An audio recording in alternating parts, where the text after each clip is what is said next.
What's up, Michigan State fans? It's Jacob Kotsnick here back for another episode of the Michigan State Spartans Insider Podcast. This is now the podcast for Sunday, March 8th, 2026, and regular season finale now for Michigan State basketball. Of course, they are taking on the third-ranked Michigan Wolverines, top 10 matchup rivalry game.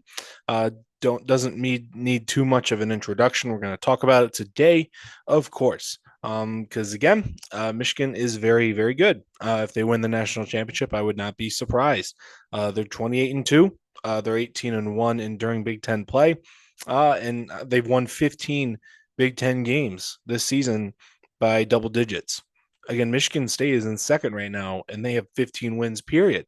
So the dominance that Michigan has had over this conference this season, it's been maybe not special to you guys, but it's been historic, I guess is the better word to describe it as. So really, really big. It's the toughest game of the season for Michigan State. They've played Duke, who beat Michigan, of course, on a neutral court. Close game though.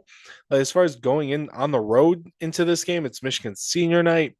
I do think. Plus, I also just think Michigan, even though they lost to Duke, I still think Michigan is going to beat Duke more often. If they played 100 times, I think Michigan probably wins about 60 games, maybe 55. Like I do think I still think Michigan is probably the best team in the country. Just on paper, talent-wise.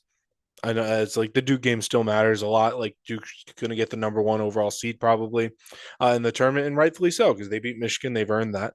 But like Michigan, when they're on, is borderline unbeatable. Like it's like when they're playing well, when they're running their offense, when they're playing to their own identity, good luck, just good luck. Um, Again, like Michigan State is going to need to have a quicker start in this one because they were down like that when they first played Michigan in the Breslin Center. Like they were fighting from behind the whole time. They were down, I think, 16 at one point in that game. They climbed back. They took a lead at some point in the second half, but like they just ran out of juice because they were digging themselves out of holes. It was an uphill battle the entire game, and Michigan beat them during winning time and ended up winning by 12 at the Breslin Center. I think it was their first. It was like a 7 game winning streak for MSU in their building against Michigan. So now you got to go into the Chrysler Center. Michigan State has won the last 2 years there now, but this is a different animal of a Michigan team. Like they were a decent team last year, made the Sweet 16, they won the Big Ten tournament. This is another level. Again, they're 18-1 Big Ten play guys, and the only team that beat them during Big Ten play is Wisconsin, and that required Wisconsin, shooting with their hair on fire. They hit 15 threes at the Chrysler Center, and they won by 3 points. Like they haven't lost many games. It's real. It's kind of as simple as that. Like you're dealing with the big boys here. Michigan State has played a lot of good teams this season. They played Michigan already. It was a close game, a little more close than I guess what the final score would indicate, but kind of not really at the same time. They've played Duke at home. They had a road game against UConn, which not the greatest time to record this because UConn just lost to Marquette, but still UConn's a very good team, capable of winning the national championship. Again, when they play well, they're really good. Again, Michigan, Duke, like they beat Purdue at Mackey. They've played North Carolina in a neutral court. I'm Illinois. Just life in the Big Ten in general. Like it prepares you for games like this, but this is a step above everything else. So it's going to be very interesting to see how Michigan State handles this. Is the crowd at Michigan notoriously hostile? Not really, but again, for a game like this, again, they're going to be celebrating their outright Big Ten championship, their senior night. After the game, like you're expecting it to be a step above. And again, just the fact that you're Michigan State, they're Michigan, they're gonna like the people who are there, like they're there to see them beat Michigan State. It's a big rivalry game again for a reason.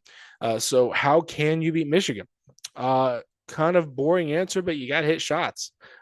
Simple as that. Something that I found curious is Michigan State shoots a lot more mid ranges than everyone else. So Ken Palm tracks 2 point distance, and Michigan State is like 17th, like the number for just 2 pointers. Like, are you shooting at the rim? Are you shooting mid range, just inside the arc? What kind of shots are you getting from there? Michigan State's number is like 7.4 feet or something like that. It's the 17th highest number in college basketball. They're shooting a lot of mid ranges. In Michigan, their average 2 point distance on defense is like 7.5. It's the second highest number in all of college basketball. It's only behind like Coastal Carolina or something. So they force teams to shoot a lot of mid ranges. So maybe you can just kind of be like, okay, and take a bunch of mid ranges. Like Jeremy Fears hit a bunch of mid ranges in that game against Rutgers. Like Curtain shoots a lot of mid ranges. Carson Cooper shoots a lot of mid range shots now. Cohen Carr gets that once in a while. Like that could be something you can, if you can consistently hit mid range shots, that can be something Michigan State can take advantage of because like you're going to get challenged at the rim. Whereas Johnson can block shots. Yaxel Lendeborg can block shots. He can do pretty much everything. Mara especially can block shots. He leads the Big Ten in blocks. So maybe you just almost give that up a little bit. Like you need to get some shots at the rim, but can you consistently knock down those mid-range shots? And also, can you hit threes? Again, you're going to have to hit some threes to beat this team again. I just told you, Wisconsin needed 15 of them. They shoot more threes than Michigan State does, but they needed to really hit a bunch of them. They hit like 45% of them to beat Michigan by 3 points. So who's going to hit the threes? I'm looking at Jordan Scott and Curtain in this one. They've been two probably Michigan State's two best shooters lately. Again, Scott's shooting like 45% from deep during Big Ten play. I think he's hit a three now in like 11 straight games or something. He has a streak going. Curtain on the road, actually, he's shooting about well into the 40s as well. He shoots a lot better on the road this season than he's made. Yeah, again, he shoots a lot better on the road than he does at home. He's made 21 threes in 9 road games and 21 threes in 17 home games. So something about Curtain, he likes road games. He just hit 6 in a game against Indiana. He just made 3 at Purdue. So can they get something like that out of him? Can Jeremy Fears knock down a couple of threes? He's been shooting it better as well. MSU's offense has been getting better. It has been getting better. Like their rating on KenPom has been ticking upwards into like the top. They're like 29 or 28 right now. Kind of hovering around the 30s or the high 20s or the 30s. That's kind of a spot where you'd like to be for them, given they were like in the 50s or the high 40s a couple of weeks ago. But can the defense hold up as well? Because again, Michigan has a litany of options that they can go to as well. Cadeau can score.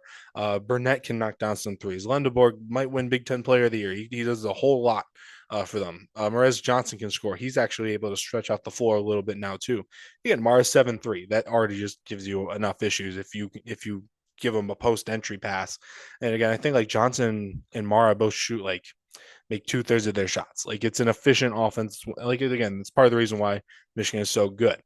They are without LJ Kaysen for the rest of the year. One of the best backup point guards in the country. Both teams are now without their backup point guard in this game. Of course, MSU losing Divine Ugochukwu for the season there.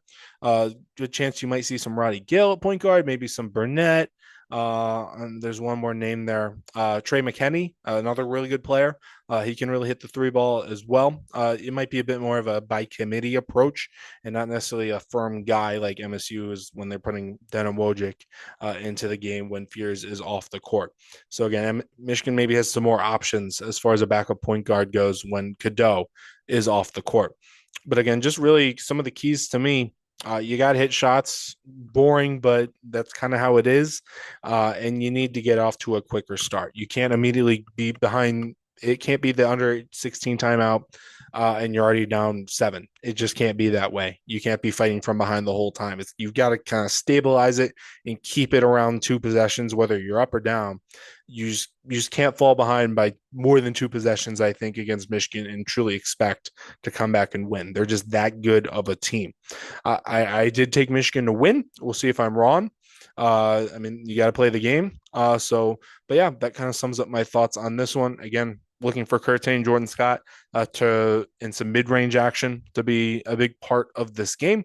But yeah, that is all for now, though. There will be plenty of written content from this game, post-game content. You can find that at SpartanNation.com or at Michigan State Spartans NSI. Thank you, though, for listening. There'll be plenty more of podcasting content coming your way right here. Thank you, though, once again. Once again, though, I'm Jacob Katsunika. I'll see you guys around.